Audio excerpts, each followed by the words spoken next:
My daughter-in-law, Danielle Grandison, left my 5-year-old granddaughter, Lily, at my place for just one night. The next morning, Lily whispered to me, "Grandma, Mom said, I can't tell you what I saw at home." I asked her, "Sweetheart, what did you see?" Her answer made me call the police right away. I'm glad you're here. If you're watching this video, hit the like button, subscribe to the channel, and tell me in the comments where you're listening to my story of vindication from. I want to know how far it's reached. I still clearly remember that night, the yellowish light from the street lamps falling over the porch, casting trembling shadows of the bare trees that seemed to reflect my own heart at that moment. I lived in a small, worn house on the outskirts of Atlanta, Georgia, where every corner was soaked in memories of days gone by. That evening, Danielle brought Lily over. She said she had to work the night shift, an excuse I'd heard countless times, but this time, something was different. It was like a chill wind slipping through a crack in the door that made me shudder. Danielle stood frozen on the threshold, hesitating to step inside as she usually would. Her hands were clutched tightly around the straps of her purse, her knuckles white. Her eyes darted nervously down the alley, as if searching for an invisible shape in the darkness. "You don't mind, do you?" she asked, her voice trembling, repeating the same question for the third time, even though I had already nodded and smiled to reassure her. I looked into her eyes, trying to find a trace of the sweet daughter-in-law she once was, but only found a tension I couldn't explain. Beside Danielle, Lily, my tiny granddaughter, was pressed against her mother, tightly hugging her faded, worn teddy bear named Barnaby. Lily's school clothes were wrinkled. She must have worn them all day. Her large, round eyes looked up at me with a mix of shyness and pleading, as if begging for a safe harbor. My heart squeezed. It had been so long since I could simply hold my granddaughter and hear her uninhibited laughter. As Danielle turned to leave, she leaned toward Lily and whispered, low enough that I barely caught it, "Sleep well, my love. I'll come get you tomorrow." Then she looked up, and her eyes met mine in a fleeting flash. In that instant, I felt something, a warning or a plea. I wasn't sure, but the look left my chest heavy. Danielle turned quickly, and her slender silhouette soon disappeared into the darkness, leaving me alone with Lily on the porch.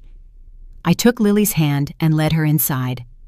My small kitchen was filled with the aroma of the chicken noodle soup I had prepared that afternoon to welcome her. I placed the bowl in front of Lily and smiled. "Have some, sweetie. I made it just for you." But she barely moved the spoon, her eyes lost in the bowl. "I'm not hungry, Grandma," she murmured softly, as if afraid to disturb the silence. I tried to hold my smile, but inside I hurt. My Lily, the child who used to chatter excitedly about school, now seemed like a silent shadow. All night, Lily curled up on the sofa, clutching Barnaby, staring blankly at the screen where brightly colored cartoons played. I knew she wasn't truly watching them. Her eyes were empty, lost in a world I couldn't enter. I sat beside her, longing to ask, to reach out, but every time I tried to speak, I saw that distance in her eyes and kept quiet. Perhaps, I thought, all she needed was time to feel safe. That night, I made up the old daybed for her next to me in the small room where I still kept the rocking chair that belonged to my son, Alex. Lily lay down quietly facing the wall, hugging Barnaby. In the silence, I could clearly hear her heavy sighs, like those of an adult tired of life. Those sighs reminded me of my own sleepless nights after Alex's passing, when I only heard the painful beat of my heart. I wanted to hug Lily, to tell her I would always be there, but I was afraid to startle her. So I lay still, listening and praying for her sleep to be peaceful. My own sleep was restless. Close to midnight, I woke up startled by Lily's sobs. The child was whimpering in her sleep, her voice shaky and broken. "Grandma, I'm so scared. Don't leave me." I quickly sat up and placed my hand on her shoulder, but Lily remained asleep, her brow furrowed and lips tight, as if trying to contain the fear. I gently stroked her hair and whispered, "I'm here, my love. I'm not going anywhere." But inside me, a vague worry began to grow, like a cold draft seeping through my fingers. The next morning, the light of dawn filtered through the window blinds, drawing warm, golden rays across the floor. I rose early, silently slipped into the kitchen, and tried to create a comforting atmosphere to dispel the heaviness of the previous night. Eggs sizzled in the skillet. The smell of toast and hot cocoa spread through the little kitchen. I wanted Lily to wake up and feel that warmth, just as Alex used to every morning when he was little. But deep down, I knew nothing was as it was before. Lily came out of the room with tangled hair and red, swollen eyes, as if she had cried hard. She was still clutching Barnaby tightly, as if he was the only thing holding her up. I tried to smile, my voice soft. "Sweetheart, did you sleep well last night?" Lily lowered her head, her lips pressed together, not answering immediately. I kept flipping the eggs in the pan, trying to keep my voice light. "I made you scrambled eggs and hot cocoa. Will you sit and have breakfast with me?" The child hesitated, then sat at the table, but without letting go of the teddy bear. I put the plate in front of her, silently wishing she would eat a little, if only to calm me down. "But then," Lily murmured in a voice so low it was almost a breath, just enough for my entire world to stop. "Grandma, Mom told me not to tell you what I saw at the house." My hand froze in the air, the spatula about to fall. I turned slowly, put the spatula down on the counter, and tried to keep my voice from trembling. "Sweetheart, don't be afraid. What was it that you saw?" I knelt in front of Lily, looking into her clear eyes, now filling with tears. She pressed her lips together, fighting between fear and the need to speak. And then, with a trembling voice, every word tore at my heart. "There's a little girl locked in the basement at home, Grandma. She won't stop crying. She says her hands hurt a lot." Clang! The metal spoon dropped from my hand onto the tile floor. The dry sound echoed in the silence. The glass of milk on the table wobbled and spilled a thin white stream. I was paralyzed, unable to believe what I had just heard. Lily's terrified eyes looked at me as if asking for help, as if she had just released a secret too big to carry any longer. I wanted to say something, to ask for more, but my throat tightened as if someone were squeezing it hard. Lily burst into tears and threw herself into my arms, burying her face in my shoulder. Her small body shook uncontrollably, like a tiny bird caught in a storm. I hugged her tight, feeling every one of her shaky breaths. But in my mind, 1,000 questions screamed. A little girl locked up at Danielle's house? How could that be possible? I wanted to believe Lily had just imagined it, that it was a child's nightmare, but her eyes, the sheer terror on her face, told me this was not a childish story. I gently stroked her tangled hair, trying to calm her, but my mind had already traveled back to the days when the memory of my little family was still intact, as bright as the Atlanta sunshine. Years ago, this house wasn't so silent. It was full of laughter, voices, and those familiar aromas that came from the kitchen. I perfectly remember those weekend afternoons. That's when my son Alex, a tall, strong civil engineer, would walk in with a smile as bright as the sun, always transmitting a warm energy as if he could dispel any shadow. "Mom, I had the whole team laughing their heads off at the construction site today." He would begin his stories while kicking off his dusty work boots and lifting Lily onto his shoulders. Lily, so small then, barely learning to walk, would laugh heartily when her father tossed her in the air, moving her little hands as if she wanted to touch the sky. Danielle, my daughter-in-law, was a sweet young woman back then, with a smile that shone like a sunflower. She and I used to spend hours in the kitchen together, preparing our favorite family recipes. She would ask, "Mom, do you think Alex will like this dish?" Her eyes sparkling with joy. I would smile and tease, "If Alex doesn't enjoy what we prepare, I'll scold him myself." Those simple, warm moments were like precious jewels in my memory, treasures I thought would last forever. Family dinners were the time I cherished most. Alex would sit at the head of the table, telling funny anecdotes from the job, from someone dropping a bucket of concrete to the times the whole crew sang along during break. Little Lily, seated on his lap, listened intently with her enormous eyes, sometimes interrupting with innocent questions. "Daddy, is that truck as big as our house?" I would just sit there, watching my little family, my heart filled with peace. There were moments when I would tell myself I was a fortunate woman with a complete family, even though life was never simple. But everything was shattered on a rainy night marked by fate. I still remember that early morning when the phone rang insistently, tearing through my sleep. The voice on the other end trembled as it gave me the news. Alex had been in an accident. His car lost control on a slick, dark road and plunged into a ravine. I froze, clutching the receiver, feeling the whole world crumble beneath my feet. "No, it can't be," I murmured, but the cruel truth would never change. Alex, my sunshine, the light of my life, was gone forever, leaving a void impossible to fill. Alex's funeral took place on a gray day, with a drizzle falling like tears from the sky. I held Lily, who was only 2 years old, tight against my chest. The confused child still didn't understand that her father was gone forever. "Where is Daddy, Grandma?" Lily asked, in a voice so clear it made me want to break down sobbing. I hugged her tighter and whispered, "Daddy is in a far-off place, but he's always watching you, my love." Danielle was there, a few steps away from me, but she seemed to belong to another world. Her eyes were vacant, her face pale as a stone statue. I wanted to approach her, to take my daughter-in-law's hand, but something in her look stopped me. A pain too vast, too deep, that I didn't know how to reach. After Alex's death, this house was shrouded in a somber fog. Danielle's smile disappeared. She became quiet, withdrawn. She spent hours locked in her room.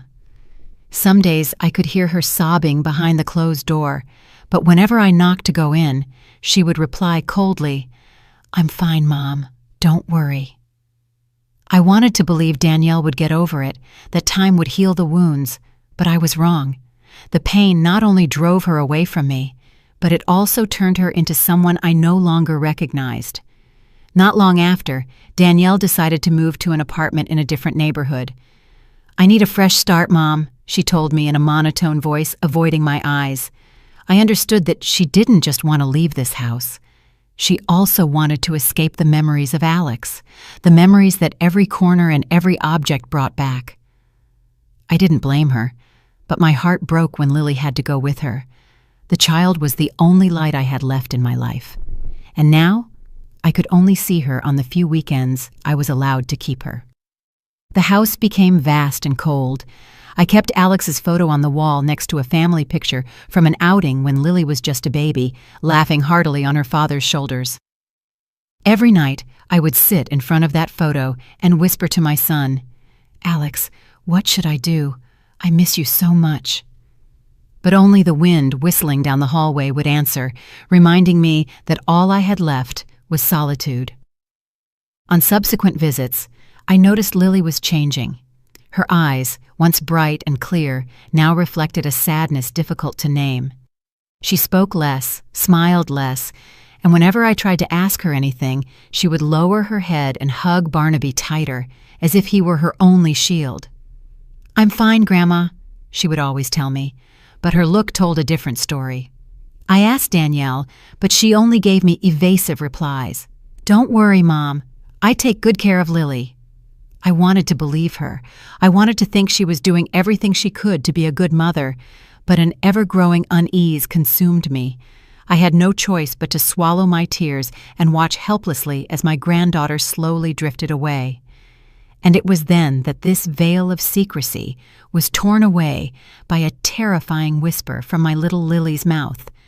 I tried to calm Lily after her confession, gently stroking her messy hair, whispering, "It's okay, my love. Grandma will take care of everything." But Lily just shook her head, her eyes tightly shut, as if she wanted to hide from the world.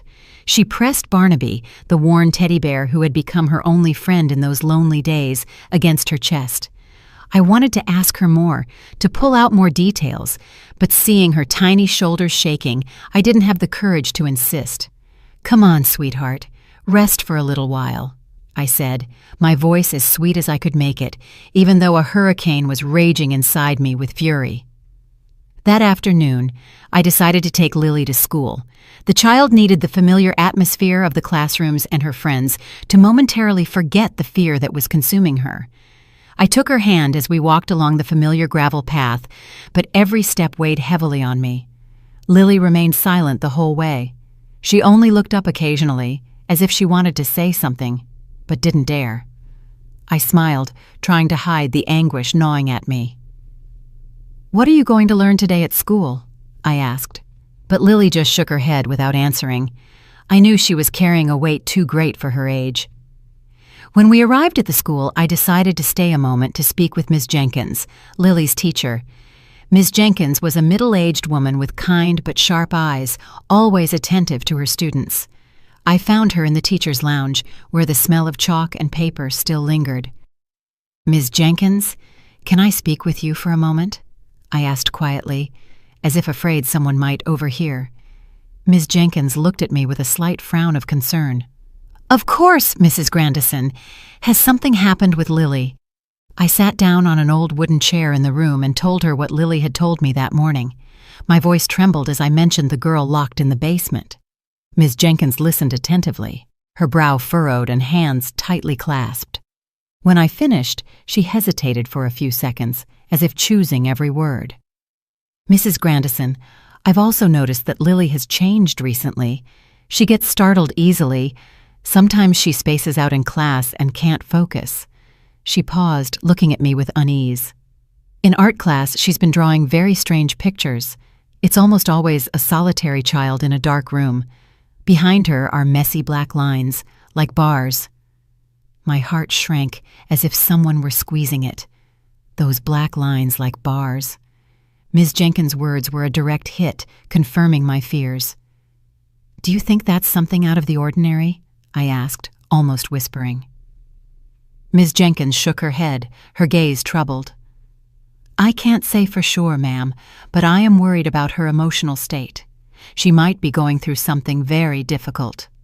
I nodded, feeling the floor crumble beneath my feet. "Thank you, Ms. Jenkins," I said, getting up, although my legs were trembling as if they couldn't support me. Walking back home, I felt like a ghost.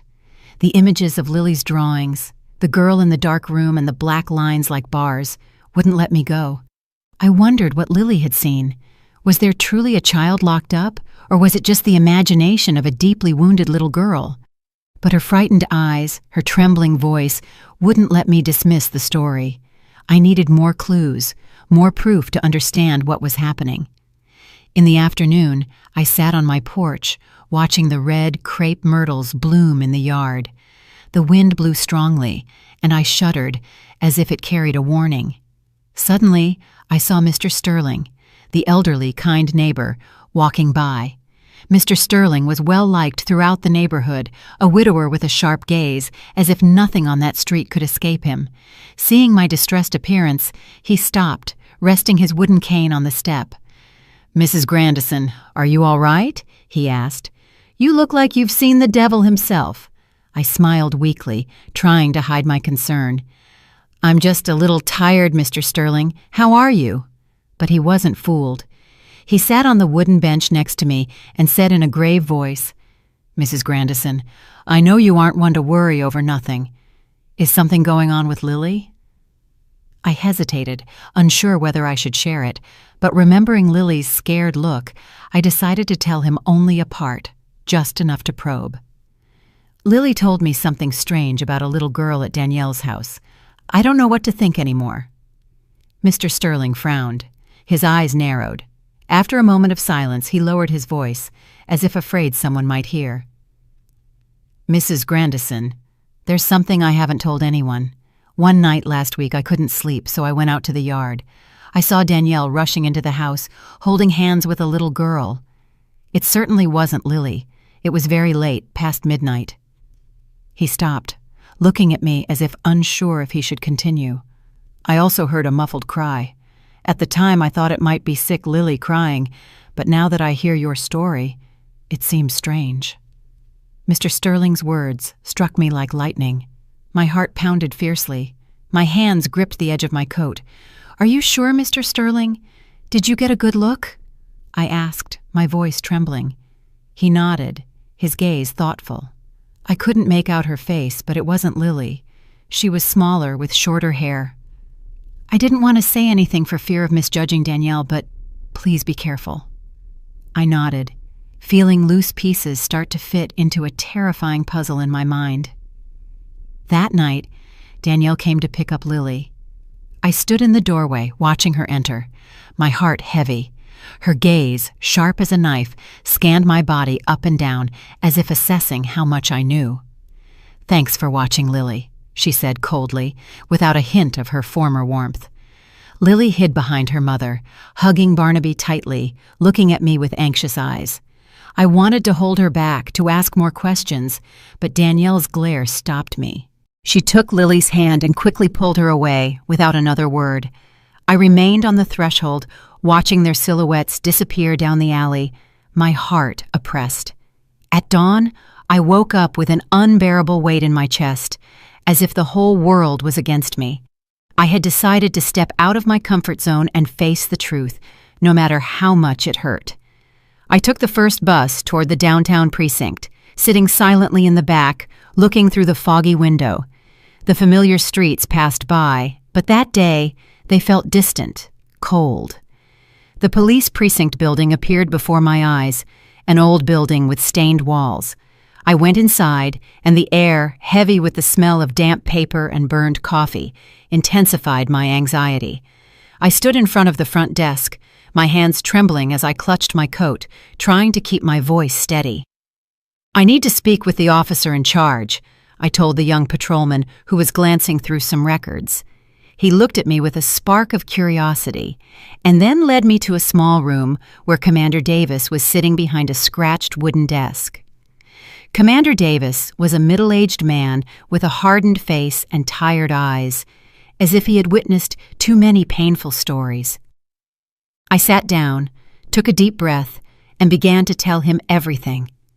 I spoke of Lily's whisper, the girl locked in the basement, the strange drawings Ms. Jenkins described, and Mr. Sterling's account of the unknown child who appeared late at night. My voice shook, but I tried to speak clearly, as if every word was a brick to build a wall of truth. "Sir, I know this sounds crazy, but Lily isn't lying. My granddaughter is scared, and I believe something very bad is happening." I finished, looking intently into Commander Davis's eyes, hoping he could see the urgency in mine. Commander Davis listened, his hand tapping a steady rhythm on the desk, but when I finished, he slowly shook his head. "Mrs. Grandison, I understand your concern," he said in a flat, emotionless voice. "But all we have are the words of a child, a few drawings, and a neighbor's testimony. That's not enough probable cause to request a search warrant for your daughter-in-law's home." His words were like a bucket of cold water in my face. I felt the blood stop running in my veins. I clenched my hands tight to contain the trembling. "But what if there really is a child in danger, sir?" I pleaded, my voice breaking. "If Lily is telling the truth, and we do nothing, what will happen to that girl?" Commander Davis sighed, and a faint flicker of compassion appeared in his eyes. "We will file your report," he replied with the same coldness. "But for now, you have to wait. We need more concrete evidence." I wanted to scream, to say that time waits for no one, that every minute could be a minute of danger for the child Lily spoke of. But I just nodded. I stood up, feeling like my legs could barely hold me. "Thank you, sir," I muttered, although inside I only wanted to scream with powerlessness. As I left the precinct, I felt like the whole world was turning its back on me. The midday sun beat down, but I only felt cold. I walked to the bus stop, my mind blank, repeating over and over, "What do I do now?"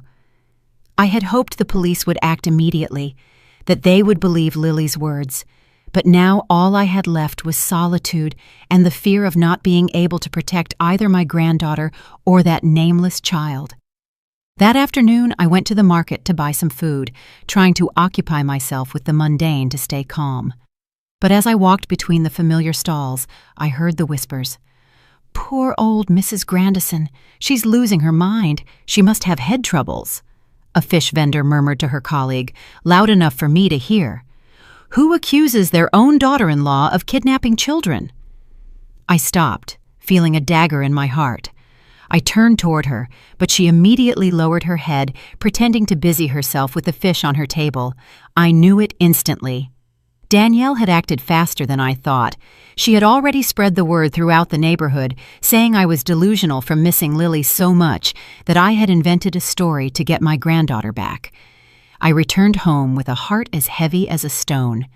I sat on the porch, watching the crepe myrtle blossoms fall, trying to find some calm. But the tragedy reached its peak that very night. When the sun set, I heard a car stop in front of the gate. Danielle came to fetch Lily, but this time she didn't come into the house as usual. She stood in the yard, hugging Lily tightly, crying hysterically in front of her brother Ethan. "She's slandering me, Ethan," Danielle shouted, her voice broken. "She says I kidnap children, that I want to ruin my life. I only want to take care of Lily, and she does this to me." Ethan, a tall, rough man, stepped toward me, pointing his finger and growling, "Ma'am, please leave my family alone. Who do you think you are to dare defame my sister like this?" I stood motionless, my heart gripped as if being strangled. The neighbors began to gather in the street, and all those looks of curiosity, pity, and distrust were fixed on me. "Poor Mrs. Grandison must miss her granddaughter too much. That's why she invents things," someone murmured. "Poor thing, she's getting old," another agreed. I wanted to scream. I wanted to say I wasn't crazy, that Lily had seen something awful, but the words were stuck in my throat. I just stood there, motionless, feeling the whole world turning against me. From the car, Lily turned to look at me through the window. Her eyes were filled with sadness and despair, as if saying, "Grandma, save me." I wanted to run to her, hug her, not let her go, but my legs were nailed to the ground. Danielle started the engine, and the car drove away, leaving my granddaughter behind and me alone, exposed under the neighborhood's gaze. I heard the murmurs behind my back from people who were once close neighbors, and now looked at me like a deranged old woman. I might be alone, but deep down, I knew I couldn't give up. Stumbling, I entered the house after that bitter confrontation in front of the neighbors. My steps were heavy, chained by the looks of suspicion and the whispering. I thought I had grown used to the pain of loss, but now I felt like a dry leaf swept away by the wind, without the strength to resist the storm. I collapsed onto the old armchair in the living room, my gaze fixed on Alex's portrait on the wall. My son's smile was still as warm as ever, but it only tore me up more inside. "Alex, what should I do?" I whispered, my voice broken in the stillness of the room. No one answered, only the whistling wind on the porch and the news on the television that I couldn't hear. The only thing I heard was my heart screaming in silence. I stayed there with my hands covering my face, feeling that the entire world had turned its back on me. The image of Lily looking out at me through the car window with that infinite sadness was like a knife piercing my soul. Danielle had successfully made me the neighborhood lunatic. Her rumors that I was hallucinating from missing my granddaughter too much were like needles digging into my pride. I had pinned all my hopes on the visit to the precinct, but I only received Commander Davis's cold refusal. No sufficient evidence, he told me. How could I wait when Lily was terrified, when perhaps another unknown girl was in danger? I couldn't sleep that night. I stayed in bed with my eyes open, staring at the ceiling, listening to the clock ticking away every second of my helplessness.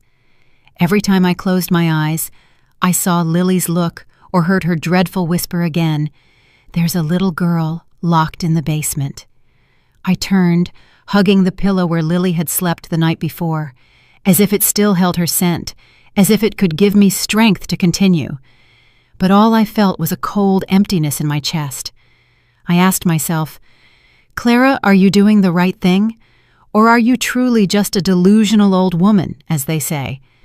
The next morning, I still tried to go to the market as usual, hoping the bustle would help distract me. But upon entering, I felt an obvious change. The regular vendors, the ones who used to greet me with a kind smile, suddenly fell silent when they saw me from a distance. They leaned toward each other, murmuring, and their looks were a blend of pity and distance. Poor Mrs. Grandison, she misses her granddaughter so much she's lost her mind, I heard a vegetable seller whisper to the woman next to her.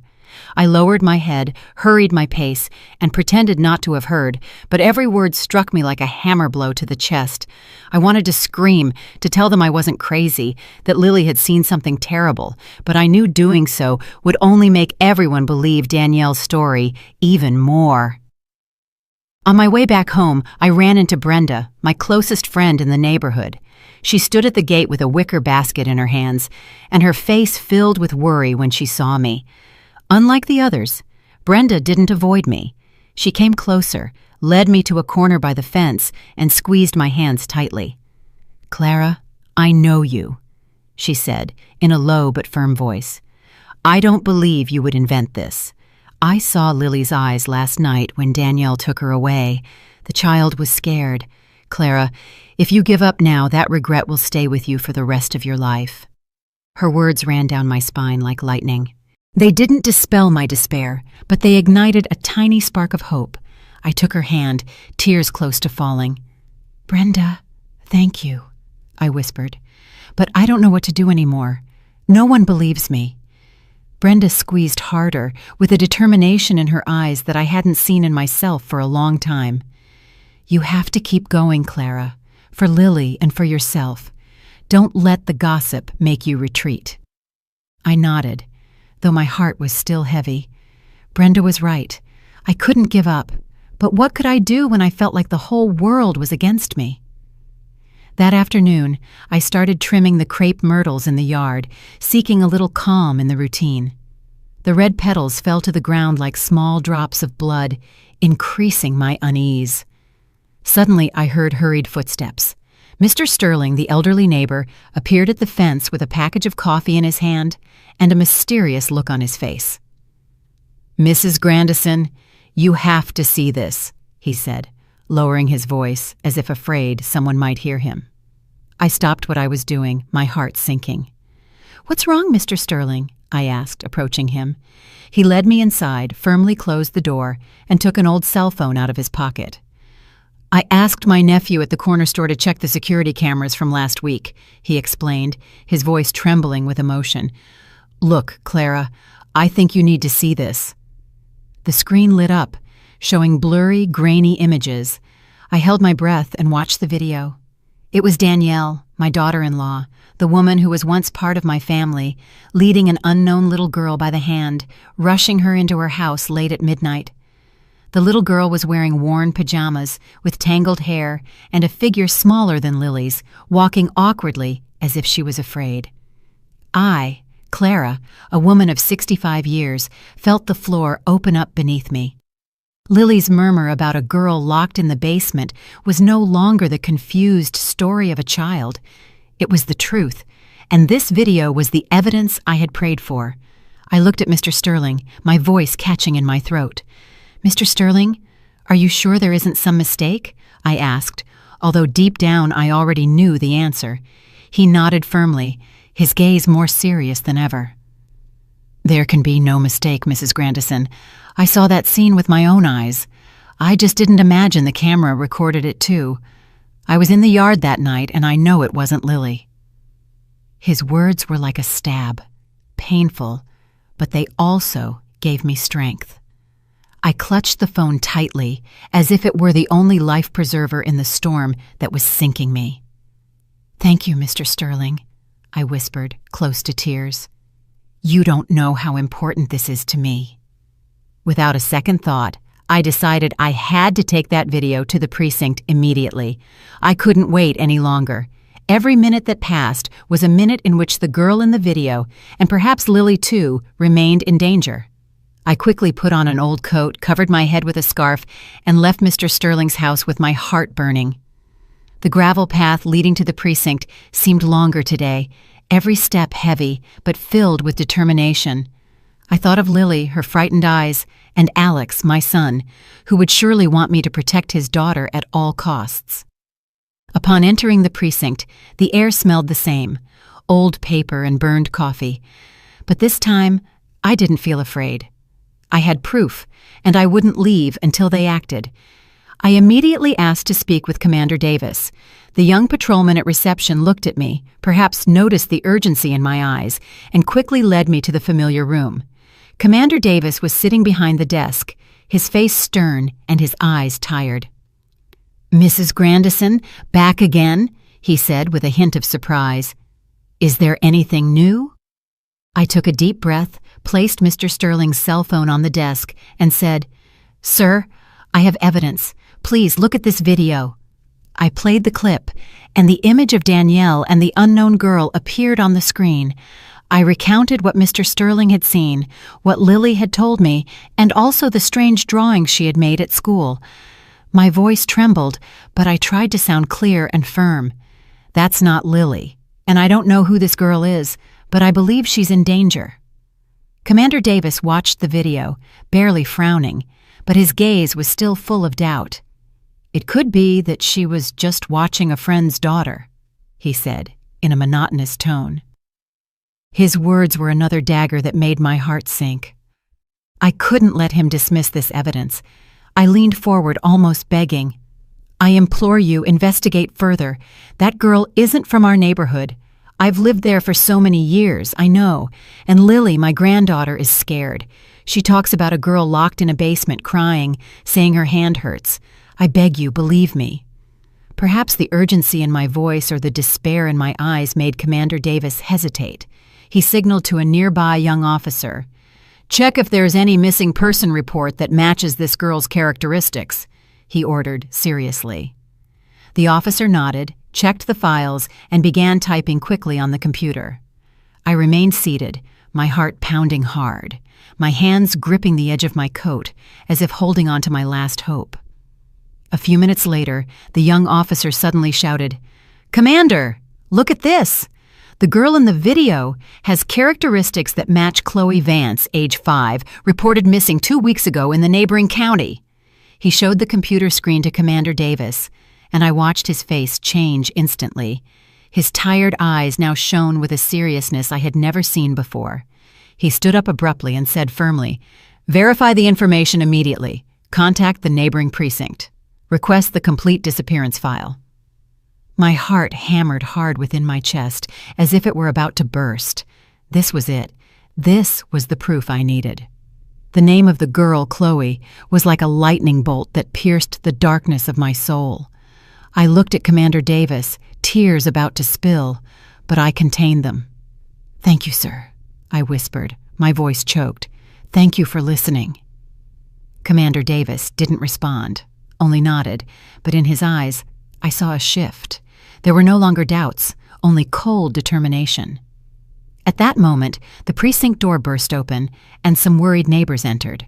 I recognized them, Mrs. Hayes, who sells pies on the corner, and Mr. O'Donnell, who often plays chess with Mr. Sterling. Mrs. Hayes spoke first, her voice trembling. "Commander, we heard Mrs. Grandison came in about Danielle. We also have something to say." She hesitated an instant and looked at me as if asking permission. I nodded, encouraging her to continue.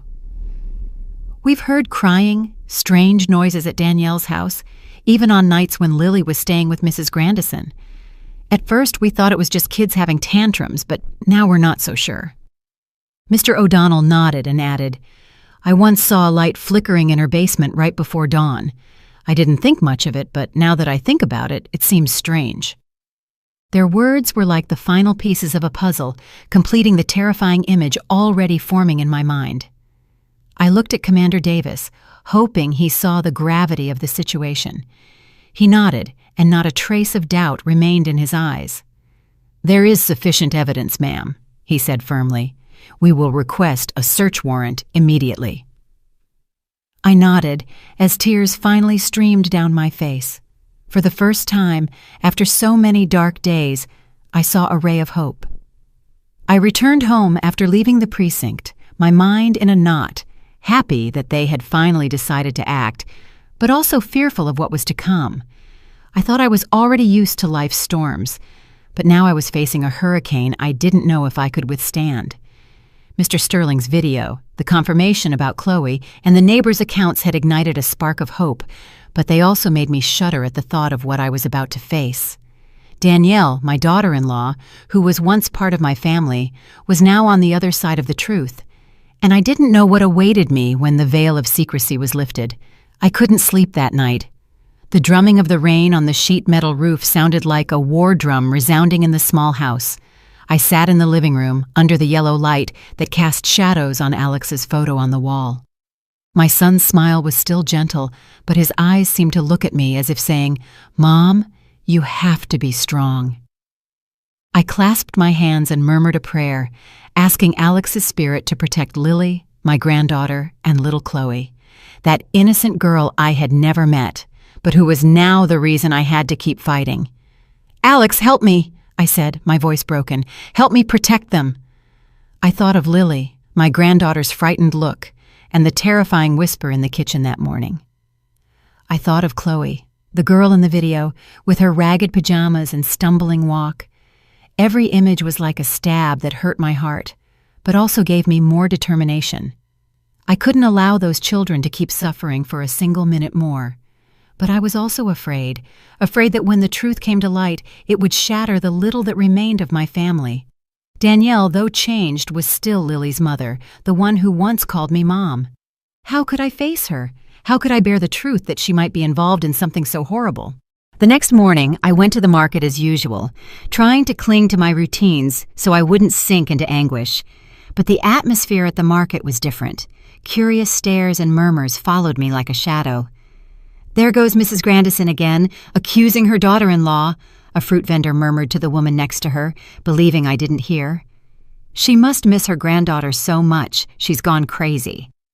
I lowered my head and hurried my pace, not wanting to face those looks of pity or suspicion.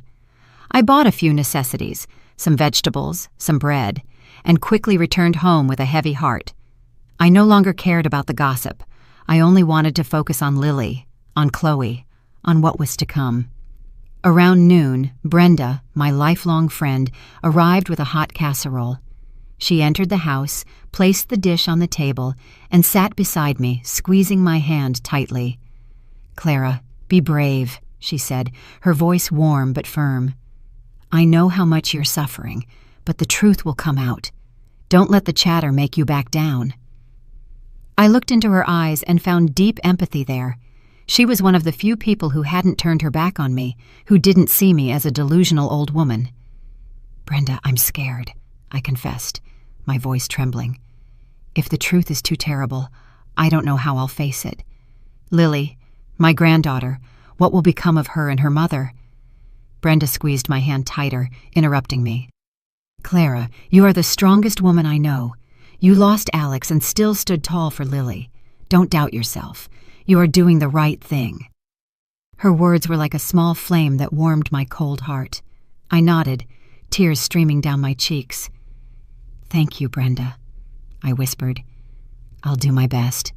She smiled, patted my shoulder, and got up to leave, leaving me with the delicious-smelling casserole that I didn't have the appetite to try. Later that afternoon, Mr. Sterling approached, his face full of concern. He sat on the bench by the entrance, leaning on his cane, and spoke in a low voice, as if afraid someone might hear him. "Mrs. Grandison, I heard strange noises at Danielle's house again last night," he said, his gaze serious. "It sounded like someone knocking on a door, and then muffled sobs. I didn't dare get close, but I'm sure something is wrong." His words tied a knot in my chest. I thought of Chloe, of what Lily had said, and I felt as if an invisible hand was strangling me. "Mr. Sterling, do you think that girl is still there?" I asked, my voice cracking. He nodded, his look full of unease. "I don't know, Clara, but I hope the police sort everything out soon." I took his hand, thanking him once more for not turning his back on me. Mr. Sterling's news left me even more uneasy, but it also reinforced my conviction that what Lily was saying was true. I couldn't allow that child, Chloe, to continue suffering. I had to act, even if only a tiny spark of hope remained. That night, I called Ms. Jenkins, Lily's teacher. I told her what was happening, my voice trembling. Ms. Jenkins, if anything happens to Lily, please watch over her for me. I don't know what tomorrow might bring, but I need to know she'll be safe. Ms. Jenkins immediately agreed without hesitation.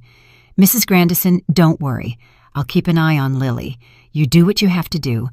Her words relieved me a little, although the anguish still weighed heavily on my chest. Before going to sleep, I carefully put away my documents, the family album, and also Lily's strange drawings in a small bag. I didn't know what the next day would bring, but I wanted to be ready for anything. I sat in front of Alex's photo, whispering, "Son, I'm doing what I can.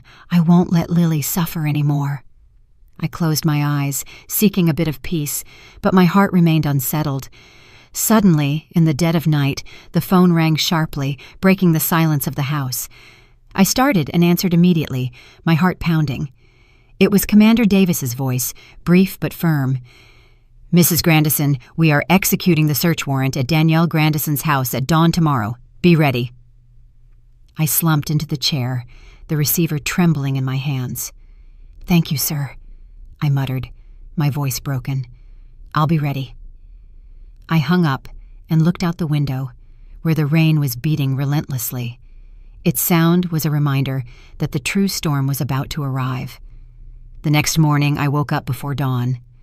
The faint light barely filtered through the window blinds. I felt my chest burn as if the whole world were pressing down on me.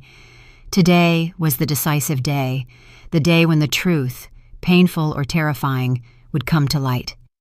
I put on a thick coat, wrapped myself in a scarf, and with trembling hands tied my shoes. I looked at Alex's photo on the wall and whispered, "Son, give me strength." The image of Lily, with her frightened eyes, and Chloe in Mr. Sterling's video, kept circling in my head, pushing me to move forward, even though fear paralyzed me. The sharp sound of patrol cars stopping in front of my house snapped me out of my thoughts. Commander Davis got out of the car, his stern face showing no emotion. "Let's go, Mrs. Grandison," he said firmly. I nodded, clutching the bag with the papers and Lily's drawings tightly, as if they were an amulet. I got into the car, remaining silent in the back seat, looking through the foggy window. The drive to Danielle's house seemed shorter than ever, but every second weighed like a century. I thought of Lily, of Chloe, and I wondered, will I have the strength to face the truth? We arrived at Danielle's house when the sky was still gray, with dark clouds floating above, announcing a storm. The cold wind blew in gusts, making the red crepe myrtle petals fall onto the yard like drops of blood. I stood in front of the gate, my heart beating rapidly, feeling my entire body shake. Commander Davis knocked on the door. The sharp knocks echoed in the silence. The door burst open, and Danielle appeared. Her face was pale with surprise, but only for an instant, because immediately her gaze turned to fury. "What are you doing here?" she shouted, her voice icy, as if trying to hide a very deep fear. Commander Davis coldly held up the search warrant in front of her. "We have a legal warrant. I ask you to cooperate," he said firmly, without hesitation. Danielle looked at the paper and then looked at me, with eyes that seemed like knives stabbing directly into my chest. "You did this, didn't you?" She spat the words, pointing her finger at me. "You want to destroy me? You want to take Lily away from me?" I remained silent, my hands clutching the edge of my coat, not responding. I wanted to tell her that all I wanted was to protect Lily, to save little Chloe, but the words were stuck in my throat. I could only look at her, the woman who was once my daughter-in-law, and who now seemed like a stranger. Suddenly, Ethan, Danielle's brother, rushed out of the house, his neck tense, shouting, "This is a private home! You have no right! You're slandering and humiliating my family!" He was a heavy-set man. His voice roared like a cornered animal. Commander Davis didn't bother to answer. He just signaled for his team of officers to enter. I stood motionless in the yard, and through the crack in the door, I caught sight of Lily huddled in a corner of the living room, tightly hugging Barnaby. Her little eyes were red and swollen as if she had cried a lot. I wanted to run to her, to tell her grandma was here, that everything would be all right. But Danielle's cold stare stopped me. The police began to search every room. The sound of their boots hitting the tile floor mingled with the noise of papers being shuffled. The atmosphere was so tense that it seemed like the whole house was holding its breath, waiting for something terrible. Danielle followed them, crying and screaming. "It's all my mother-in-law's fault. She wants to destroy my life. How can you believe a crazy old woman?" Her words were like knives that pierced my heart. I wanted to shout that I wasn't crazy, that I only wanted to protect Lily, but I stayed there in silence, with the sensation that the whole world was against me. Commander Davis did not respond to her. He led his team directly to the end of the hallway, where there was a small old iron door leading to the basement. I immediately felt the air change. Danielle's face transformed into an expression of sheer panic. She ran, spreading her arms to block the entrance, her voice broken. "There's nothing in there. It's just an old storage room. No one can go in." The desperation in her tone tied a knot in my chest. I knew Lily had told the truth. Something horrible was hidden behind that door.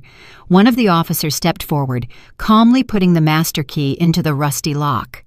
Ethan roared, trying to lunge to stop him, but two officers immediately restrained him. "You can't open it!" he yelled, struggling. But his strength wasn't enough to break free from the burly men. I practically stopped breathing, my hands clenched until they hurt. The neighbors were now gathering in the street, murmuring and staring intently at the house. I heard someone say, "My God, could what Mrs. Grandison said be true?" But I no longer had the presence of mind for that. All my attention was on that iron door. The lock opened with a dry click. The officer pulled the door hard, and a chilling creak resonated like the scream of a secret buried for too long. From the deep darkness inside, a weak, trembling child's cry was heard, like a contained plea for help. The basement door burst open, and a gust of damp, stale air shot out, as if the darkness itself were exhaling terrifying secrets. I was standing in Danielle's yard, feeling my heart stop. The soft sob from inside sounded weak, but clear, like a supplication from the beyond. An officer turned on his flashlight.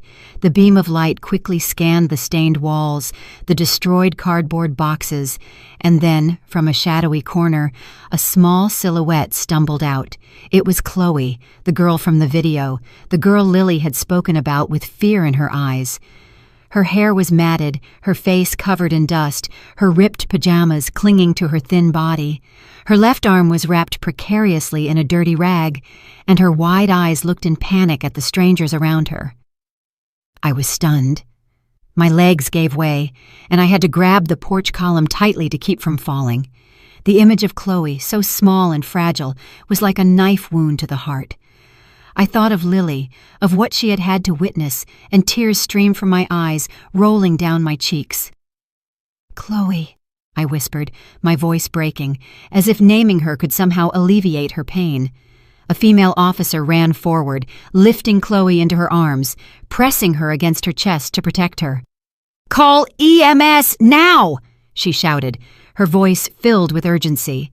The girl clutched an old, faded cushion, her hands trembling, as if it were the only thing left of her safe world. The neighbors crowded the yard, all of them stunned. The murmurs rose like a wave. "My God, it's true! Mrs. Grandison was telling the truth after all," a voice was heard, and I perceived the regret in it. The same people who had turned their backs on me, who had called me a crazy old woman, were now standing there, heads bowed, unable to look me in the eye. But I felt no triumph, only pain. Pain for Chloe, pain for Lily, and pain for myself. Seeing my family broken once more. Danielle screamed maniacally, lunging toward the officer carrying Chloe. "No, I didn't lock her up. I just wanted to protect her," she shrieked, tears streaming down her pale face, but her voice no longer held any conviction. It was nothing more than the desperate wail of someone who knew her secret had been discovered. Ethan, Danielle's brother, continued struggling, trying to defend her while 2 officers firmly held him. "This is a setup. They're ambushing my sister. It's all that old woman's plan," he shouted, his eyes blazing. I remained motionless, not answering, only looking at him and then at Danielle, my soul torn apart. I once considered them family, but now they were like strangers standing on the other side of the truth. Commander Davis interrupted, his voice icy. "Quiet. The crime is in plain sight." He signaled for his team to continue searching the basement. They rummaged through old boxes and checked every corner. And then an officer lifted a bundle of documents, his voice trembling. "Commander, you have to see this." I held my breath as I watched Commander Davis open the package. They were notebooks filled with strange symbols and scattered phrases about a dark cult. In one of them, I saw the name Elias Thorne scrawled next to a signature. Commander Davis frowned, and his voice turned grave. "Elias Thorne. That name rings a bell. He was the leader of an extremist group that the press exposed last year." Commander Davis's words were like a lightning bolt, stunning both me and the crowd around us. I thought of Danielle, of the changes in her after Alex's death, her strange look, the terrifying silence she maintained every time I asked her about Lily. How could she have gotten involved with someone like Elias Thorne? How could someone who was once my sweet daughter-in-law fall down such a dark path? I wanted to run to her, ask her, understand why, but my legs were nailed to the floor. Chloe was taken to the ambulance. The little girl was weak, her eyes still full of panic, but her voice rose in a plea. "Mommy, I want to go back to Mommy!" Those words broke my heart. I thought of Chloe's mother, who was surely suffering somewhere, waiting for her daughter, and I prayed that they would soon be reunited. I looked over at Lily. I saw her huddled in a corner, her eyes red, watching the ambulance drive away. I wanted to run and hug her, but Commander Davis signaled for me to stay put, as if he knew this moment wasn't over yet. Danielle was handcuffed. 2 officers led her out of the house. As she passed me, she stopped. Her eyes shone with hatred. "You destroyed everything," she hissed through gritted teeth, her voice trembling with rage and pain. I looked her in the eyes, trying to find any trace of the daughter-in-law I once loved, but I only found an unknown coldness. I returned home after a long day at the precinct, my body exhausted, but my heart still shocked. I had crossed the darkest days of my life, but now, with the truth exposed, I felt a ray of hope filtering into my heart. News of the case spread like a hurricane, and our small town suddenly became the center of attention. The press and television arrived, satellite trucks filled the street, and reporters with cameras and microphones constantly asked about the story of Chloe, Lily, and me. But I didn't want to talk much. I only wanted to be by Lily's side, hug her tightly, and know that she was safe. I went to the hospital that afternoon where Chloe was being cared for. Her parents, the Vance family, had arrived immediately after receiving the police call. I stood in the hallway, looking through the glass, watching them desperately hug the daughter they thought was lost forever, crying with muffled sobs. Mrs. Vance, a thin woman with red eyes, held Chloe, whispering words of love, while Mr. Vance, beside her, wiped his tears, struggling to keep his voice steady as he thanked the doctors. That instant broke my heart, but it also filled me with a strange warmth. I thought of Lily, of the fear she had endured, and I knew all my efforts had not been in vain. The Vances approached me when I stood silently in the hallway. Mrs. Vance squeezed my hand tightly, her voice choked. "Mrs. Grandison, we don't know how to thank you. If it weren't for you and Lily, we might have lost our daughter forever." Mr. Vance nodded, his eyes moist. "You brought the light back into our lives. Chloe is everything to us." I smiled as tears rolled down my cheeks. "I only did what anyone would do," I said, my voice trembling. "The real hero is Lily. My granddaughter had the courage to tell the truth, even though she was very scared." They nodded. squeezing my hand harder, and I felt a deep gratitude in that gesture, like a fire warming my cold heart. Outside the hospital entrance, I saw a group of neighbors waiting, the ones who had previously murmured behind my back, who had called me a crazy old woman, now looked at me with different eyes. Mrs. Hayes, the pie vendor, approached, bowed her head, and said in a trembling voice, "Mrs. Grandison, we were wrong to doubt you. Please forgive us." Mr. O'Donnell, who often played chess with Mr. Sterling, also came closer, his face full of guilt. "You did what none of us dared to do. You truly are a hero." I shook my head and smiled slightly. "I'm not a hero. I'm just a grandmother who wants to protect her granddaughter." But inside, I felt a small relief. The looks of distrust had disappeared, replaced by respect, and I knew that, however late, the truth had triumphed. The entire community began to praise Lily as a small hero. They spoke of her bravery, of how an 8-year-old dared to tell the truth, even though she had to face fear and the doubts of the whole world. I listened to those words, and my heart filled with pride and pain. Lily didn't deserve to go through this. She should have had a carefree childhood, full of laughter and worry-free days, but I knew my Lily was stronger than I imagined, and I would do everything I could to help her overcome these wounds. The police announced the preliminary results of the investigation the next day. Danielle was charged with kidnapping, unlawful detention, and ties to a dangerous cult. The notebooks found in the basement with Elias Thorne's signature opened up a broader investigation into a criminal network that the police had been tracking for some time. Ethan, Danielle's brother, was also investigated for accessory after the fact, although he denied everything. I heard those reports on the evening news, sitting in the living room, hugging the pillow where Lily used to sleep tightly. I thought of Danielle, the young woman who was once my daughter-in-law, who smiled radiantly at family dinners. What had changed her? What led her down this dark path? I had no answers, but I knew the truth, however painful, had come to light. A few days later, my house was filled with laughter again. For the first time after so many gray months, Lily and Chloe were playing together on the porch beneath the crepe myrtles. Chloe was much better. Her smile had returned, though her eyes still held a faint trace of fear. Lily, with Barnaby in her hand, ran around laughing while Chloe tried to catch her. I watched them from the doorway, my heart warm, but also heavy. I knew the path to healing for both of them would be long, but that moment, with their laughter resonating, was a new beginning. The Vance family came to visit that afternoon, bringing a bouquet of fresh flowers and a homemade dessert. Mrs. Vance took my hand, her voice emotional. "Mrs. Grandison, we want you to be Chloe's adopted grandma. You saved her life, and we want her to have another family, a grandma like you." I was stunned. Tears welled up again. I don't know what to say," I whispered, embracing Lily and Chloe. "You are the light, the hope for all of us." Chloe looked at me with a timid smile, and in her eyes, I saw a trust I had never seen before.